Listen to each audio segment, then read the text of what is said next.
बिस्मिल्लाहिर्रहमानिर्रहीम। नाज़रीन, कैसे दौर के लोग आ गए हैं कि हर मकतबा फ़िक्र आपस में एक दूसरे पर कुफर का फतवा लगा रहा है जी, और दूसरे मकतबा फ़िक्र पर कुफर का फतवा लगा रहे हैं। जेहन में रखें कि हुज़ूर ने फरमाया, एक बंदा दूसरे को काफिर कहता है, अगर वो काफिर है तो फिर तो ठीक है, लेकिन अगर काफिर नहीं है तो फतवा फिर उसकी तरफ लौट के आएगा।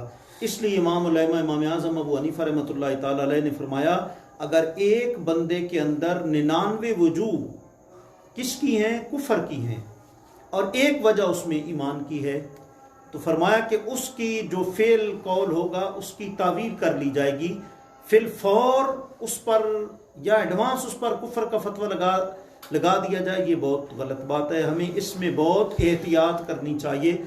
देखें, इमाम आज़म अबू हनीफा रहमतुल्लाह तआला अलैह ने क्या खूब इस्लाम को समझा है और सारी ज़िंदगी हदीस के रिसर्च में गुजार दी है। और इमाम आज़म अबू हनीफा रहमतुल्लाह की बारगाह में एक शख्स हाजिर हुआ और उसने अजीब यानी हैरान करने वाले सवालात किए। उसने कहा, जी कि मैं आपसे अर्ज़ करता हूँ, दूसरे लफ्ज़ में आप यूँ समझें कि फतवा इमाम साहब की दारुल इफ्ता में वो तलब करने के लिए आया। उसने कहा, हुज़ूर ये बताएं, एक बंदा कहता है कि मुझे जन्नत की ख्वाहिश नहीं, नंबर 1। नंबर 2, वो कहता है जी कि मुझे दोज़ख का खौफ नहीं।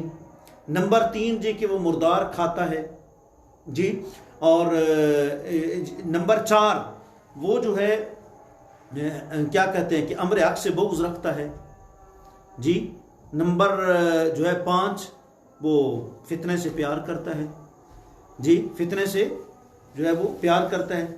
और मज़ीद ये कि यहूद व नसारा के कौल जो है उसकी वो तस्दीक करता है जी।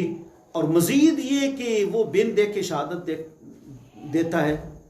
और मज़ीद ये कि बग़ैर रुकू सुजूद के वो नमाज पढ़ता है। ये 8 बातें तकरीबन इमाम साहब से पूछी गई। अगर आज कल के दौर का कोई मुफ्ती होता तो फौरन उसूल तकफीर पढ़ने के बगैर, उसूल तकफीर में एहतियात पढ़ने के बगैर फौरन वो उसी वक़्त ही जनाब कुफर का फतवा लगा देता। लेकिन इमाम कुर्बान जाए इमाम आज़म अबू हनीफा रहमतुल्लाह पर, आपने फरमाया उसकी इन बातों की या उसके इस फेल की तावील कर ली जाएगी। फरमाया, मेरे नज़दीक वो काफिर नहीं जो कहता है मुझे जन्नत की ख्वाहिश नहीं। इसका मतलब क्या है? रब की ख्वाहिश के मुकाबले में वो कह रहा है कि मुझे जन्नत की ख्वाहिश नहीं है जी।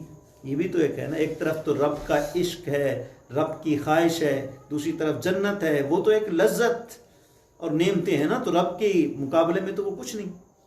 यार अजीब बात है, इमाम मुस्लिम के हालात में हमने पढ़ा है, इतने बड़े हदीस के इमाम हैं कि उनको कहा गया कि क़यामत वाले दिन, सही मुस्लिम जिनकी किताब है, कहा गया क़यामत वाले दिन अगर अल्लाह ने आपको क्या कहते हैं, कहा भाई जन्नत में जाओ और तुम्हारे उस्ताद जहन्नम में जा रहे हो तो तुम किधर जाओगे? रब की जन्नत को लोगे या उस्तादों के पीछे जहन्नम में जाओगे? इमाम मुस्लिम ने फरमाया, नहीं, जिधर उस्ताद उधर हम।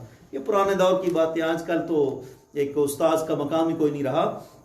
तो इमाम साहब ने फरमाया, वो कहता है जन्नत की ख्वाहिश नहीं, ये मतलब कि रब के मुकाबले में जन्नत की ख्वाहिश नहीं। नंबर 2, वो कहता है दोज़ख का खौफ नहीं। इसका मतलब है दोज़ख को नार कहता है ना, ये आग का, दोज़ख का, आतिश दोज़ख का मुझे खौफ नहीं, रब्बुन नार का खौफ है, जो जिसने आग को पैदा किया है जी, लिहाजा वो काफिर नहीं। और नंबर 3, वो मुर्दार जो है वो खाता है। इसका मतलब क्या है? हुजूर ने फरमाया कि 2 चीजें उहिल्लत लना मैततान असमको वल जर्द। फरमाया कि मछली, समुंदर के 2 मुर्दार हमारे लिए हलाल है, मछली और टिड्डी। लिहाजा उसका ये मतलब है, वो बिन देख के गवाही देता है, यानी अल्लाह ताला को, अल्लाह के महबूब को नहीं देखा वो गवाही देता है। वो बगैर रकू और सुजूद की नमाज पढ़ता है, यानी नमाज जनाजा पढ़ता है। वो फितने से प्यार करता है। इसका मतलब कुरान ने माल औलाद को फितना करार दिया और वो माल और औलाद से प्यार करता है जी। अमर हक से बुग़्ज़ रखता है, यानी मौत से बुग़्ज़ रखता है। वो कहता है कि मौत ना है, मैं ज़्यादा जो है वो इबादत कर लूँ। जिस तरह हदीस में है कि बेहतरीन बंदा वो है जिसकी लंबी उम्र हो और अच्छे अमल हो जी। वो जो है वो ये चाहता है। यहूद व नसारा के कौल की तस्दीक करता है। इसका मतलब क्या? वक़ालतिल यहूदु लैसत नसारा अला शै वक़ालतिन नसारा लैसत यहूदु अला शै। यहूदियों ने ईसाइयों को कहा, ईसाइयों ने यहूदियों का हक पर नहीं है। वो इस कौल की तस्दीक करता है कि ये कुरान की बात है। अल्लाह करीम हमें हर एक पर, हर दूसरे पर कुफर की मशीन चलाने से महफूज रखे। वाखिर दावाना अल्हम्दुलिल्लाह।